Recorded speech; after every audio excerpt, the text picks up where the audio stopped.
Antonio Casa, boss, yung kabilang vlogger nasa Magnolia na daw si Troy. Ay, yan po yung baka po nasisiraan na po sila ng bait. Or baka naman po talaga, desperado po talaga, no? Dahil, alam niyo po guys, kasi tapos na po yung nakaraang month, no? Natanggap na po nila yung kanilang March na earning. So, kailangan po itong April, no? Magsikap, no? Para po sa earnings, no? Para po tuloy-tuloy ang sahod. Yan po yung ginagawa ng iba. Kaya yung iba, may mga clickbaits, no, itong mga April Fools vloggers, no, at mga fake news vloggers, hapit po yan ng mga pagpapalabas ng mga trade daw na hindi naman totoo, no. Ganyan po kasimple yan, para po sa views, for the content po talaga yan, guys. Maniwala kayo sa akin. I'm a vlogger, guys, tapat ako sa inyo, no. Pansinin nyo ako, ilang araw po akong walang vlog. Kasi I'm not after yung pera. Kita, hindi. Di ba? Tsaka wala laban ng Hinebra. Hinebra channel. Pag-usapan natin. Di ba ba?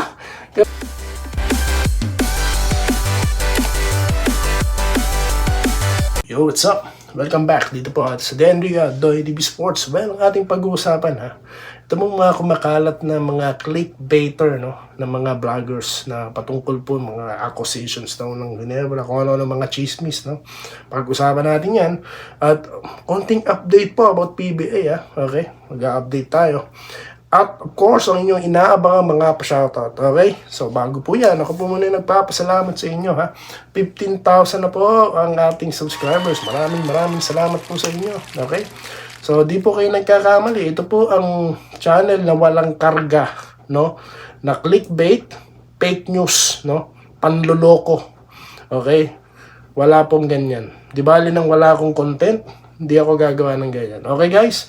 So umpisa na po tayo. Well, una po sa lahat, ako ay humihingi rin ng paumanhin dahil ilang araw tayong nawala, no?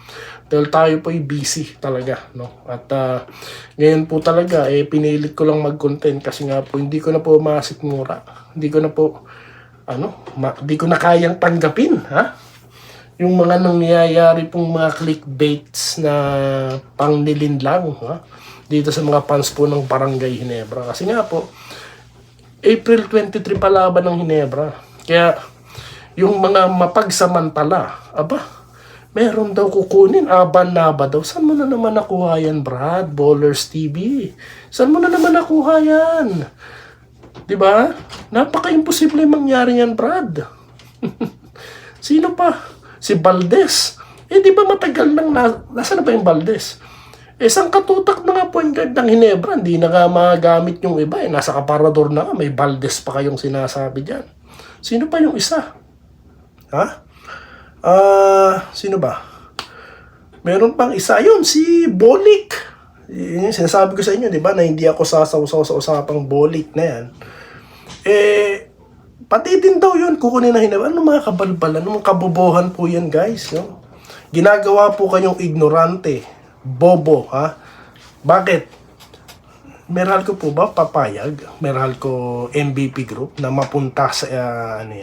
Maliban na pwede kapalit si Pwede kapalit baka si Holt niyan, dalawa, no? Si Holt o kaya si sama mo na si Abarientos. Pwede yan, no? Pero yung basta lang mapupunta sa Hinebrang gano'n, kabalbalan yan, Brad. No? Deal na lang sa Blackwater kay Bearfield, di ba? Yan po yung mga nonsense, no? Kasi nga po, pag sinabing trade sa Hinebra, yung mga fans. Yun po ang existence ng channel na ito, no? Tanong ko sa Ballers TV, saan mo na naman nakuha yung Brad? No? Ano ba yan? Clickbait ba yan? Kaya po lahat na makikita yung trade, wala pong katotohanan. Meron pang mga small-time vloggers dyan, ang kakapal na mga pagmumukha. May kinuha daw player ng Hinebra. Anong kinuha? Hindi na nga po mapaglaro lahat. Kukuha pa. Anong mga kabobohan yan? Sabi ko sa inyo, mga brothers, no? Ito ang channel na babangga sa kabobohang ikinakalat po. Masyado na pong mababa ang level, no? Pagdating sa YouTube sa Pilipinas. Napakababa na po dahil ginagawan tanga kayo, no? Yung mga first time dito na nakapanood sa mga channel na yun, kayo. Pero yung mga regular subscribers dito, yung mga regular viewers dito, alam nila. Iniiwasan na nga. Tignan nyo sa comment section. So yun lang po, medyo hype po ako dahil galit po ako sa mga ganyang klase ng mga the moves, no? So pansin nyo po ako, ilang araw akong walang content kasi wala naman akong bagong ibabalita sa inyo aside dito sa PBA na update. Yun lang, katotohanan lang kasi guys. Kaya yung mga trade na yun, walang sinasabi yung legit sources, kaya huwag kayong mapagpapaniwala dyan. Pinayayaman nyo yung mga na yan. Ginawa ng hanap buhay, buti sana kung tama. Kung nag-e-effort man lang ng magbigay ng maganda at tamang impormasyon, kaso hindi. Panliligaw. Di tayo. PBA update. Aba, ang meral ko ha. Malupit. Sabi ko sa inyo, di ba?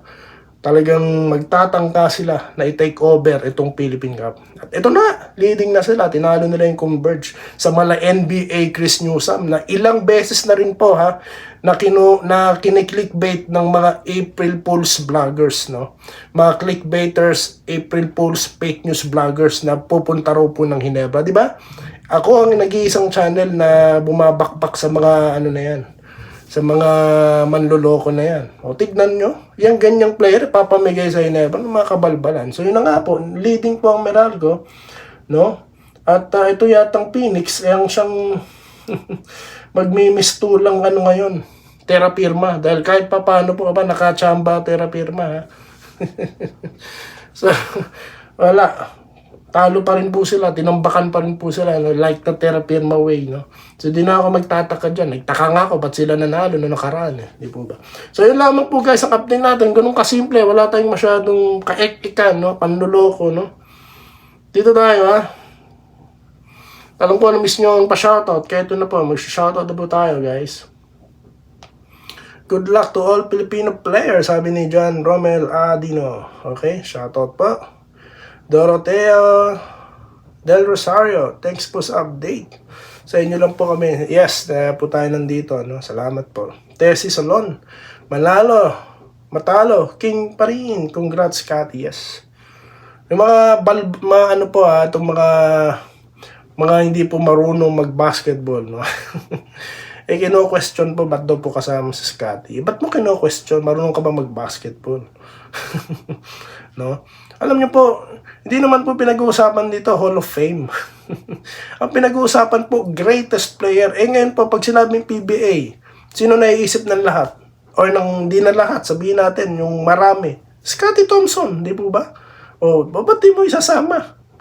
Although may mga player talaga dyan, sabi ko sa inyo guys, simula na hindi inilagay dyan si Esay Tono, wala na akong gana. Kahit sino na ilabas nyo dyan, wala akong pakialam. Di ba? Dahil dapat, nung una pa lang, kasama yan. Sa 25 pangalan, dapat kasama na si Esay Tono. Kaya nagtataka ako, no? Hindi sinama. Kaya ako po, di ko inaabangan yan sa totoo lang. Wala akong baki. Okay, congrats Cathy, deserve mo yan. Papasama ka sa 50 greatest player. Yes, tama yan. Dan Minjay de la Cruz. Wilson Nakapulco, idol. Si Ralph ko nakatago. Yun, nakatago din sa aparador. Kaya nga yung mga kinukuha daw player, yung mga, sino yung mga vlogger na yan, no? Mario Joseph naman. Galit ang mga haters sa Hinebra. Yes, galit talaga sila. Wilson Acapulco, Antonio Casa, boss, yung kabilang vlogger nasa Magnolia na daw si Troy. Ayan po yung baka po nasisiraan na po sila ng bait. Or baka naman po talaga, desperado po talaga, no? Dahil, alam nyo po guys kasi tapos na po yung nakaraang month, no? Natanggap na po nila yung kanilang March na earning. So, kailangan po itong April, no? Magsikap, no? Para po sa earnings, no? Para po tuloy-tuloy ang sahod. Yan po yung ginagawa ng iba. Kaya yung iba, may mga clickbaits, no? Itong mga April Fools vloggers, no? At mga fake news vloggers, hapit po yan ng mga pagpapalabas ng mga trade daw na hindi naman totoo, no? Walang katotohanan, no? Walang basehan, para po makakuha ng traction, makakuha ng views. Dahil po yan po hinahabol nila. Dahil wala pong laban ng Hinebra Wala pong balita. Nakabakasyon nga po yung mga Hinebra players, di po ba? Si Kuya Idol, di ba? Nasa Hong Kong, naghahanyo. Congratulations pala, no? Kay Kuya Idol, ha? Congratulations. Di ba? Lahat sila Troy, di ba? Nasa, ewan ko lang kung bago yung picture na nakita ko. Pero, nasa bakasyon sila, di ba? Dahil 23 pa laban nila, Ewan ko lang, nagpa-practice na. Di ba? So, ganun. Wala. Kaya yung mga Kaya po ganun, yan po ang katotohanan dyan. No? Naghahapit po sila para kumita. Ganyan po kasimple yan, para po sa views. For the content po talaga yan, guys. Maniwala kayo sa akin. I'm a vlogger, guys. Tapat ako sa inyo. No? Pansinin nyo ako, ilang araw po akong walang vlog. Kasi I'm not after the, yung pera. Kita, hindi. Di ba? Tsaka wala laban ng Hinebra. Hinebra channel, pag-usapan natin. Di ba? Ganun kasimple, guys, no? Kaya yung mga taga-barangay Hinebra fans dyan, invite nyo, dito na lahat pumasok sa akin. Ha? Wala na ibang channel. Shoutout po muna, ha?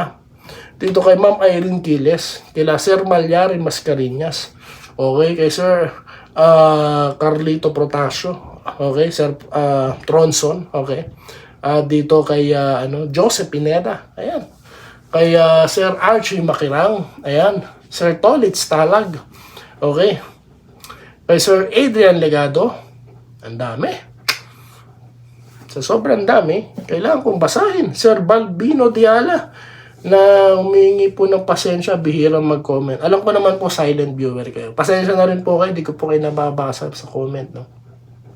Cyrus Cabello, okay? Kaya daw siya napasubscribe sa Doy TV kasi walang fake news, yes.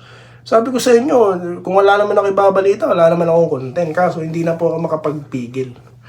Okay, so yun lamang po, guys. No? I don't want to waste your time, no, watching me, no, having a rant against these fake news vloggers, no, or clickbaiter, no.